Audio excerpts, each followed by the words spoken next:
Morning, ladies and gentlemen. Hope you're all well. History debunked. 255,000 subscribers now.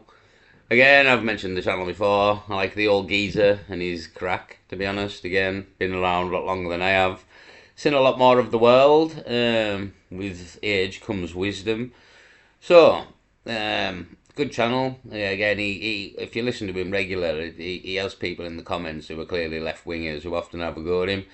And he comes back at them, whereas you just ignore them, mate. You know what I mean? Just ignore them. They're irrelevant. They're literally irrelevant.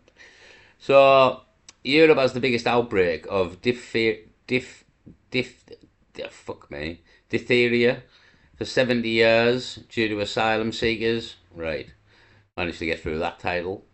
So Europe has the biggest out. I mean, I don't know what, or I still don't really know what diphtheria is. I mean, is it something we eradicated long ago?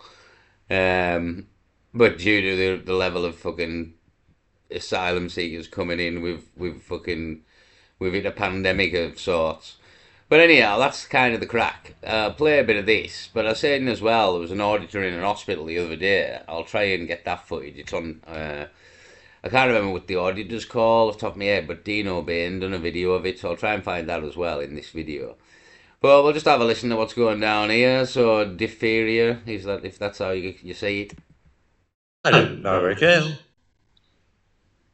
A correspondent tells me of a recent visit to Braintree Hospital in Essex, where in the A&E department he saw five swarthy-looking young men who seemed to have coughs and looked generally unwell. They were not isolated from other people waiting there, and nor were they wearing masks. A little discreet questioning uncovered the fact that they were from the old Wethersfield Air Base, which has now been turned into a refugee camp. He might be talking of the footage that of this auditor there. Like there is footage, and he goes in, and is the woman on the desk's not too bad, to be honest. She doesn't tell, like, massively tell him to get her out or anything. She's quite good, to be fair. So yeah, it could be. I'll show you the footage at the end of this. There have been regular cases of tuberculosis at the former RAF base for a couple of years now, and every so often, when there's an outbreak of fever and coughing, small groups of young men staying there are bused to Braintree and taken to the hospital to be tested for TB. It is unknown whether any of these men actually tested positive for the disease, but the idea of putting groups of men who are coughing and unwell and might be suffering from tuberculosis among the general population in an A&E department is horrifying in the extreme. A few years ago, TB had been virtually eradicated. I mean, you're probably worse off going to the hospital. That's the beauty of it now. Like the NHS has fell that far that you're probably worse off going to the hospital. Like that's what'll get you killed. Going to the hospital. It's sad the way things have gone here, but to be honest, that's the way of it. Like, I mean, in honesty, my own dad, who he died of lung cancer, kind of, but he was in hospital on his 80th birthday when he was diagnosed and found out on his 80th birthday that he had lung cancer, and then was released from hospital and was planning to do chemo of sorts. But while he was in the hospital getting the diagnosis that he had cancer, he caught like flu or something in there, which then basically killed him. To be honest, he went downhill because he caught a lung disease of sorts in the hospital when he had lung cancer. He went downhill and downhill till he went back into hospital, and then, in my opinion, they just pumped him full of morphine till he died, basically. But so you don't want to go to hospital because if you're old, they'll probably try and kill you, and if you're well, you'll probably get ill. So that's the lesson learned here. To be honest, that's the lesson learned here. Do not go to fucking hospital. Whatever happens, look online for some sort of Google cure. At this point, that's probably better now than actually going to the hospital. Or the doctors. The doctors is probably full of migrants as well that have all brought God knows what diseases across the sea with them. So diphtheria, 70 years. biggest outbreak. Would you believe it? But yes, you would. Cages in Britain. So much so that the BCG campaign of vaccinations against the disease have been abandoned. Now it is back again and on the increase. The great majority of cases are among foreigners who bring it here, but it can then spread to the general population. Diphtheria is another of those old-fashioned diseases which we thought we had seen the back of, but Europe is now in the grip of the worst epidemic since the 1950s. This is being driven by young men from Syria and Afghanistan. The camps of asylum seekers on the French coast are apparently rife with the disease, and of course these are the very people who are waiting for the chance to hop on a small boat and come here. A number of cases have been confirmed among those arriving in this country. My own feeling about this is very simple. I was really glad to see the lack of diseases which used to be such dreadful killers in this. Oh, I don't know what's going on with the sound there. He was really happy to see the back of diseases again, being an old timer. No offence meant when I say that. Being of good age, he's seen a lot of Britain, and we eradicated a lot of these things, and cleanliness and everything, and people having toilets indoors and the electricity. Like, this wasn't always the way of things. We've improved as we went along. But these people are in effect dragging us back to where we've been and didn't want to be, and we got rid of. He's right in what he's saying, to be honest. Country. In 1953, for instance, there were 46,546 cases of tuberculosis in Britain, which resulted in over 8,000 deaths. Just imagine that. Imagine an infectious disease in this country which was killing 8,000 people a year. It had been eradicated by the 1970s, along with polio and diphtheria. All these diseases are now making an unwelcome return. Yeah, yeah. All these diseases are now making an unwelcome return. So that's the news. We'll skip over to Dino Bain. I'll try and get the footage of the hospital for you. Hold on. So here we are, Dino Bain. Good channel, like it. I've already liked this video when I watched it the first time. It's only got 12,000 views. It's only 23 hours old, to be honest. But he's got the footage here of the actual hospital that I think the History Debunk was talking about. Again, footage doing the rounds. It's only 23 hours. I thought this was slightly old. It's maybe like 2 or 3 days old, this footage. I seen it on Saturday or Sunday, I think, but I was at work, so I just seen it in passing and didn't have time to make a video on it. But I thought it would have done the rounds better by now. But yeah, this is a hospital in Britain. Play them at their own game. Alright guys, let's get back to the video. So first off, I'd like to say a thank you to BB Audits for the work that he's doing and highlighting what's happening here. I think without people like this, well, obviously the government wouldn't be telling us what's going on. It's up to citizen journalists and people actually going out there and getting the stories that the government continues to cover up.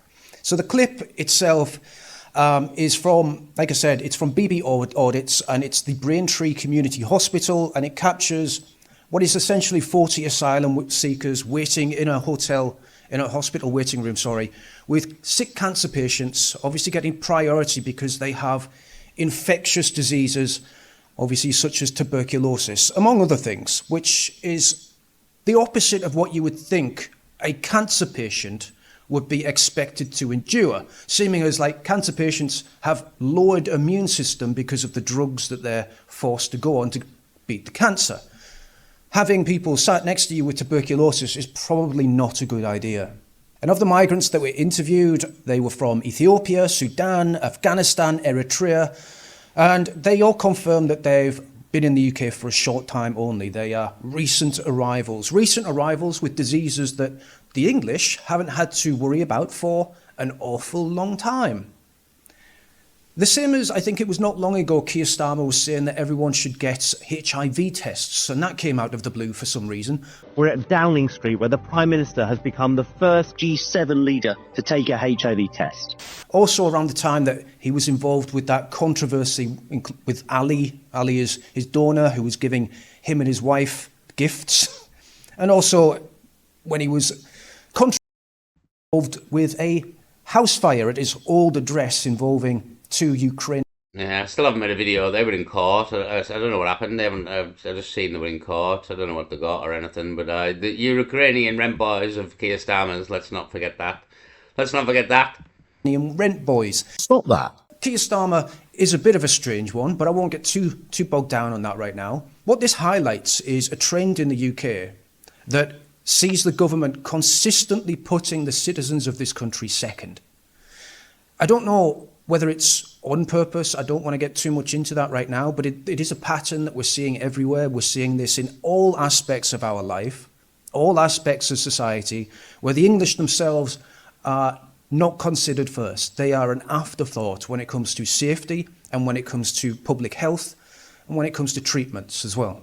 So one of the things that really annoys me about this, and I find quite disgusting, is that these cancer patients, obviously, thankfully they've managed to get the treatment. A lot of cancer patients don't make it in time because of the NHS waiting list. At least these ones have managed to get the treatment.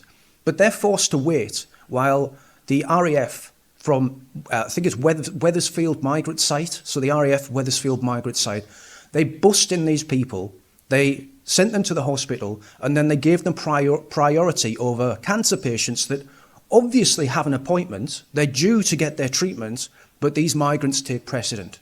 Now, again, you've got to ask yourself, why are we importing these people? Why are we importing people that obviously are very low educated? I'm guessing not very high IQ. I'm guessing they're not going to bring anything to the UK economy. They're not going to contribute to our society.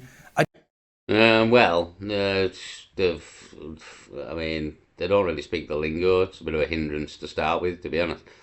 But yeah, that's kind of the crack. So it was BB Audits was the channel. If you want to go and watch the original video with the audio of him, he actually speaks to the people, and that guy in the back there comes up and said his wife's got cancer and he shouldn't be sat with these people.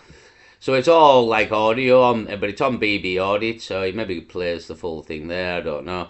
I don't want to play the rest of Dino Bain's video, it's only 23 hours old.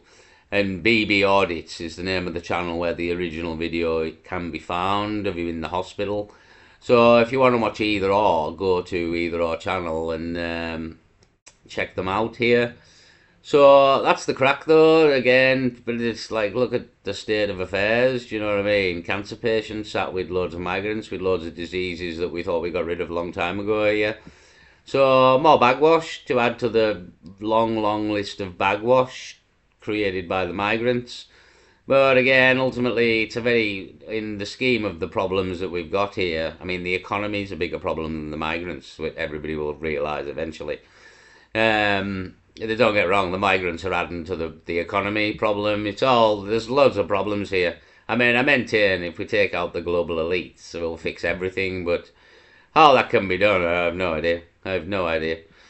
Well, that's the answer. That is literally the answer, to fix the world, but it's one hell of a task, as there's quite a lot of global elites, and how you're ever going to get to them, fuck knows.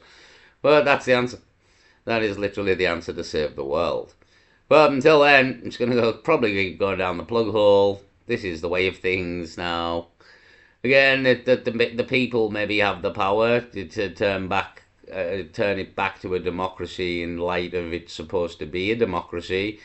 Is another glint of hope, I suppose, it's supposed to be a democracy. So if the British people will wake up and claim democracy, then maybe we can turn things around here. But ultimately, this is a plan of the global elites, and it's the new world order being shoved down your throat, to be honest, shoved down your throat.